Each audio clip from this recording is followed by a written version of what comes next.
O Senhor esteja convosco. Está entre nós. Proclamação do Evangelho de nosso Senhor Jesus Cristo, segundo Marcos. Glória a vós, Senhor. No primeiro dia dos ázimos, quando se imolava o cordeiro pascal, os discípulos disseram a Jesus: Onde queres que façamos os preparativos para comeres a Páscoa? Jesus enviou então 2 dos seus discípulos e lhes disse: Ide à cidade. Um homem carregando um jarro de água virá ao vosso encontro. Segui-o e dizei ao dono da casa que ele entrar: O mestre manda dizer: Onde está a sala em que vou comer a Páscoa com meus discípulos? Então ele vos mostrará no andar de cima uma grande sala arrumada com almofadas. Aí fareis os preparativos para nós. Os discípulos saíram e foram à cidade. Encontraram tudo como Jesus havia dito e prepararam a Páscoa. Enquanto comiam, Jesus tomou o pão e, tendo pronunciado a bênção, partiu e entregou-lhes, dizendo: Tomai, isto é o meu corpo. Em seguida tomou o cálice, deu graças, entregou-lhes e todos beberam dele. Jesus lhes disse: Isto é o meu sangue, o sangue da aliança, que é derramado em favor de muitos. Em verdade vos digo, não beberei mais do fruto da videira até o dia em que beberei o vinho novo no reino de Deus. Depois de terem cantado o hino, foram para o Monte das Oliveiras. Palavra da salvação. Pelas palavras do Santo Evangelho sejam perdoados os nossos pecados. Amém.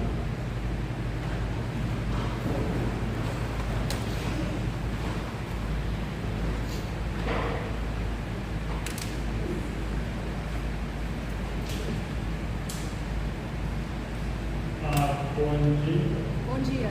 Bom dia. Obrigado. That's all Portuguese I know. My name is Padre Gabriel. I have come with formations.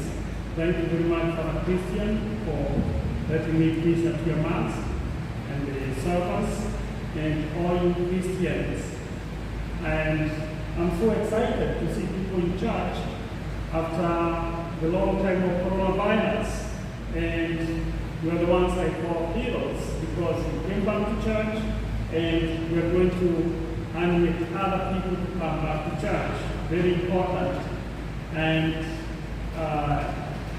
yes, as we are talking about coronavirus, we are still praying for, I know some of you have families back in Brazil, that God is going to help them and keep them safe and strong. And also we pray for Kenya. We are also having a lot of problems with coronavirus. I came to talk to you about the mission work in Kenya. Church in Kenya is not very ancient. The first missionaries went to Kenya in 1887. Of course, there was one Portuguese sailor called Vasco da Gama who had gone to the coast of Kenya in 1462.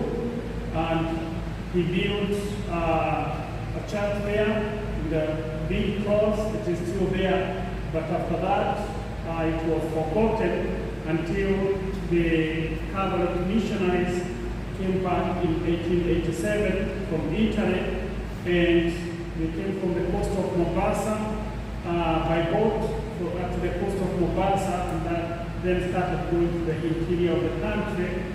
And it was a very harsh territory because today many people go to Kenya for safari, where they ride in jeeps. But when the missionaries came, there were no roads, so they had to walk long distances to the interior of the country, facing a lot of wild animals. People knew how to handle them, but the missionaries did not.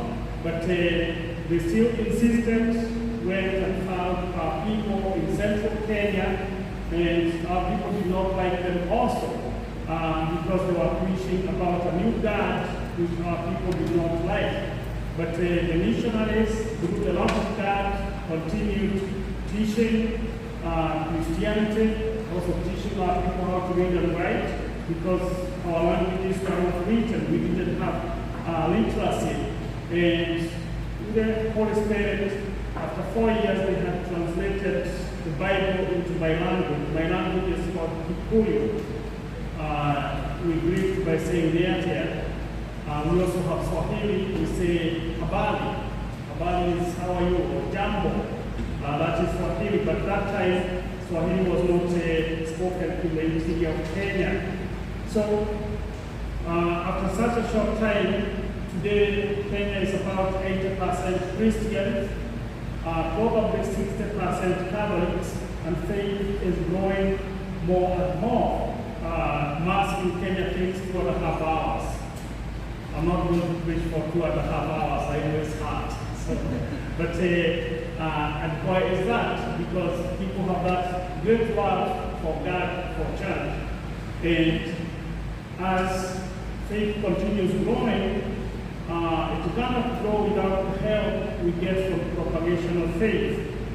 The government is not able to reach all the people. The government services are very poor, and so most of the services are given by the church. We have schools, we have hospitals, and we have many facilities that are given by the church to the people, and the bishops would not be able to do that without help from outside.